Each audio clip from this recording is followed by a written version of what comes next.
Hey folks, thanks for checking out this video. Today I want to talk a little bit about practicing when you've hurt yourself. Kind of banged my finger today. A little bit sore, bruised, swollen.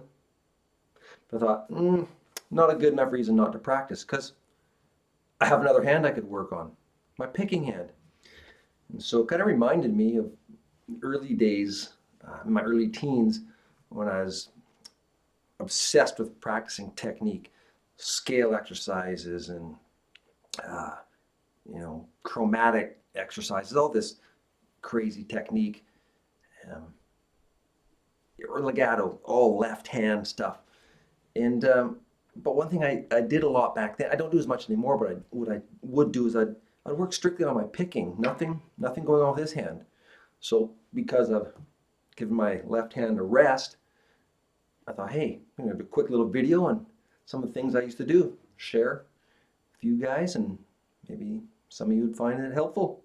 Here we go. So one of the most basic kind of picking hand exercises I would do is I'd take either, say, a group of 3 or a group of 4 on each string and just go across the strings. For the group of 4, I'd do strictly alternate picking. So like this, down, up on all the strings.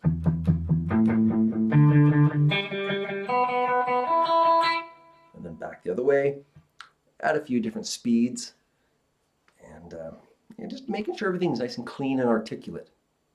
Then I do the same thing with groups of 3 on each string. Now this is, of course, where you have to decide whether you're going to strictly alternate pick it or use more economy directional style. Back then I was always more of a directional style picker, so I'd start on the low E and I'd go down, up, down. Then when I get to the A string, I'd do the same thing, down, up, down. So it'd be like this. And then work my way back the other way.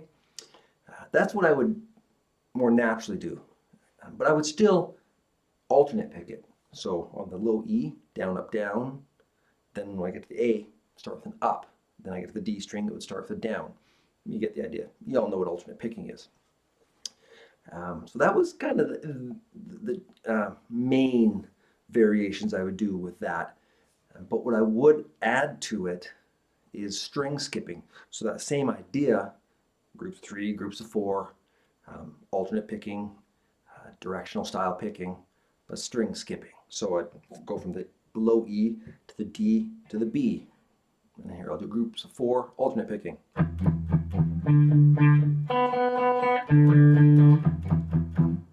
Like that. And then I would do the same, but starting with the high E. So I'd do the high E, the G, and the A.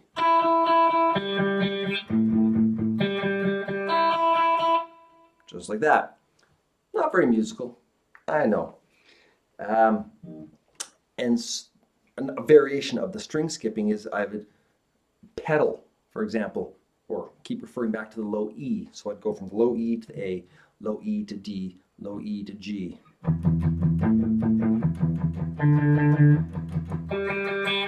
Go all the way back and forth. I would do that same thing with starting with a high E. So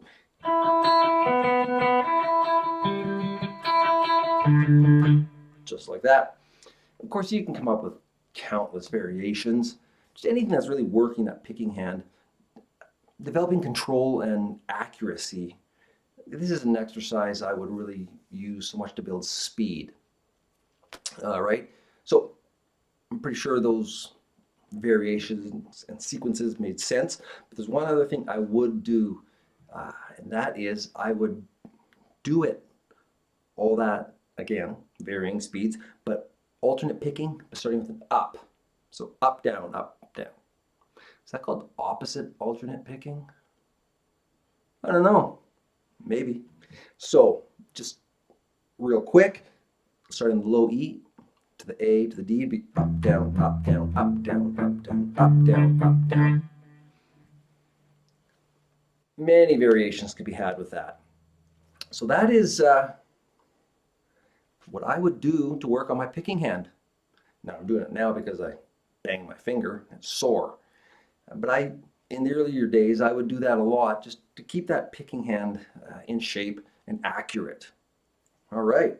Well, hopefully that helps maybe some of you who are looking at developing a really accurate picking hand and just looking for some variety.